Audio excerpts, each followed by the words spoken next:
Thank you for joining me in having read these past 12 days, the book of Ecclesiastes. This here is from the study part in the Amplified Bible on the book of Ecclesiastes. So it separates the truth and the actions, okay? So what it teaches, number one, growing in godliness. The book of Ecclesiastes encourages the reader to live a godly life. Futility and meaninglessness describe the life lived apart from God. When we lose our focus on God, all the effort, toil, energy, and thought we put into our work on earth is compared to grasping for the wind. Meaning and fulfillment are found in the life lived in faithfulness and integrity towards God and others. And this is where you will find certain teachings of that from chapter 2, verses 24 through 26. Seek to please the Lord and honor Him in all your work. As you do, God gives wisdom, knowledge, and joy. In chapter 3, verse 22, endeavor to enjoy life and the work you do. In chapter 7, verses 8 and 9, avoid quick and angry responses. Do not make rash decisions. It is better to be patient than proud. Chapter 9, verses 7 through 10, it states to live your life for the Lord. Enjoy your work, enjoy your spouse, and do everything you undertake with all of your strength. In chapter 12, verses 12 through 14, fear the Lord and obey Him. It is not enough just to know about God, to write or read about Him. We must know Him and follow Him. This is the goal, the greatest achievement, and the fulfillment of a person. The next set of lessons Ecclesiastes teaches us is cultivating dynamic devotion. It speaks clearly to the culture of our day, while experiencing every conceivable pleasure and earnestly pursuing and achieving unprecedented success and wealth. The preacher concludes that life is meaningless. Not until the end of his journey to find meaning in life does he realize the answer that he seeks lies simply in devotion to God and obedience to His ways. A life of meaning, purpose, great joy, and fulfillment can be ours if we devote our lives to the Lord and follow Him all our days. And where you will find this is chapter 2, verses 1 through 11. Learn from these verses. Unrestrained lust and desire for pleasure, wealth, success, and self-gratification will not satisfy you. In the end, they will leave you depressed, empty, and hopeless. Be vitally connected to God. That is the answer to every longing for fulfillment and meaning. Chapter 5, verse 10, recognize that no amount of silver or increasing abundance will ever satisfy the human soul.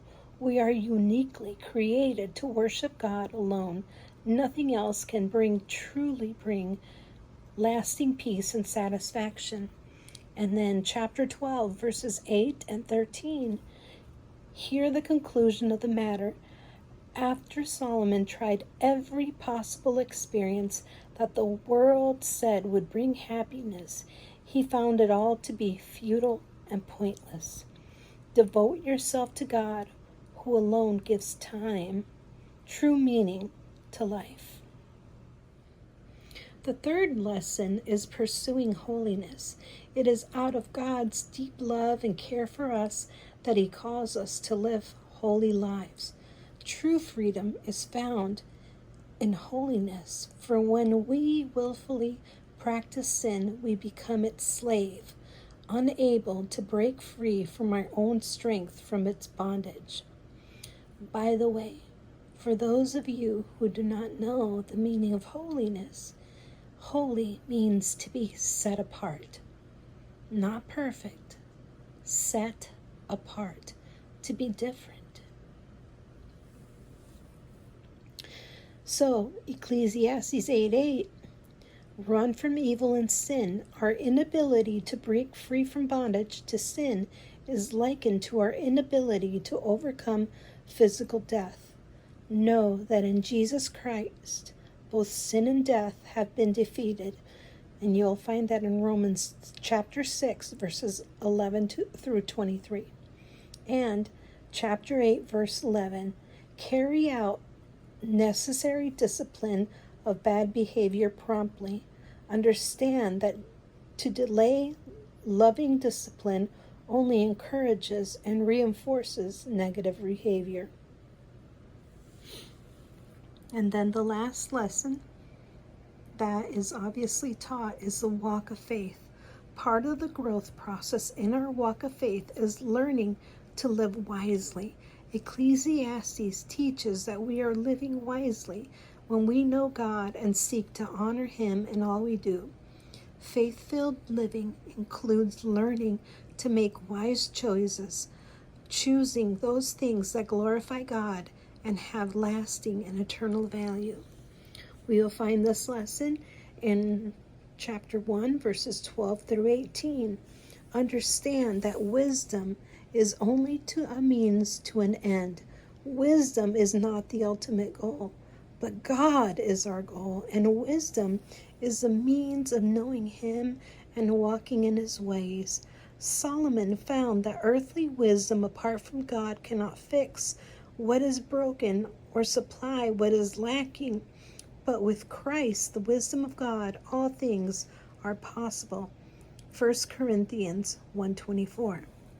Also, in chapter 5, verses 18 through 20, find a job you can enjoy and do with a thankful heart. Staying busy with the things that bring joy to your heart is a gift from the Lord. Chapter 6, verses 1 and 2, understand that to work so hard that you cannot enjoy the fruit of your labor is meaningless. Ask God to bring a healthy balance into your life. In chapter 10, verse 1, guard your heart, your speech, and your conduct.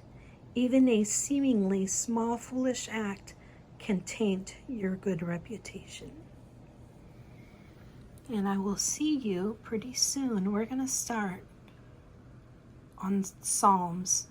That's going to take a long time. That's going to be over 100 days. I think there's 150 Psalms, and one Psalm I'm going to break up into different parts, and I'll explain that when we start that one.